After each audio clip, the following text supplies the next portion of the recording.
எங்கள்ல நாங்க நினைக்கிறேன் மாஷா அல்லாஹ் நல்ல தொழுறம் தானே, நீ எப்ப சரி கொஞ்சம் ஒரு மியூசிக்கை கேட்டா என்னதான் ஆக போகுது, எப்ப சார் ஒடுக்கத்தானே அப்பா நாங்க ஒரு டிவியை பார்க்கிறோம், ஒரு படத்தை பார்க்கிறோம், ஒரு ஹராத்தை பார்க்கிறோம், எந்த நாளும் நாங்க பார்க்கறது இல்லை.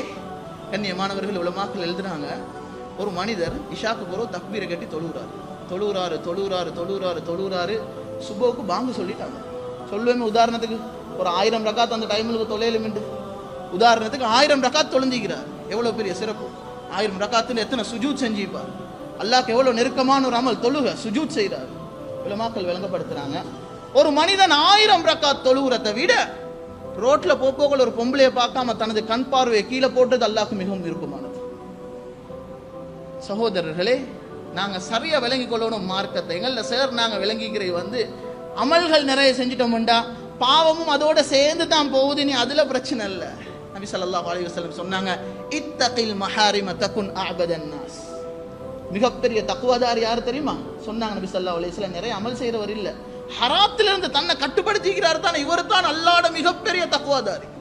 அஅபதன் நாஸ், அல்லாஹ் கிட்ட ஆக இபாதத்துல நெருங்கினவர் யார் தெரியுமா? ஹராத்துல இருந்து தன்னை பாதுகாத்திக்கிறாரு, அதோட சேர்த்து அமல்களை செஞ்சு கொண்டு போறார்.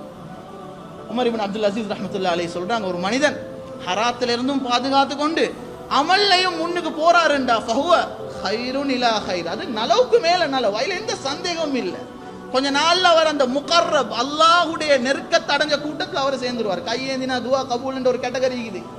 அல்லாஹ்வோட எப்படி தொடர்புண்டா, அவர் கையேந்தினா அல்லாஹ் உடனே எடுப்பான். எப்படி சஹாபாக்களோட தொடர்பு இருந்துச்சோ இத மாதிரி ஒரு மனிதன் சும்மா சரி அவர் ஹராத்துல இருந்தும் பாதுகாத்து கொள்றாரு, அவருடைய வாழ்க்கையை எப்படி அமைச்சிக்கிறாருண்டா அமல்லையும் கூட அமல் செய்யறாரு. ஃபர்லானதோட சேர்த்து நிறைய சுன்னத்துகளை செய்யறாரு, சுன்னத்தான நோன்புகளை பிடிக்கிறாரு, தஹஜ்ஜத் தொழுகிறாரு, இந்த மாதிரி நிறைய அமல்களை செய்யறாரு. கண்ணியமானவர்களே, உமர் இப்னு அப்துல் அசீஸ் ரஹ்மத்துல்லாஹி அலைஹி சொல்றாங்க, இது இந்த மனிதனுக்கு சிறப்புக்கு மேல சிறப்பை கொண்டாந்து கொண்டே இருக்கும், அது எந்தவித சந்தேகமும் கிடையாது.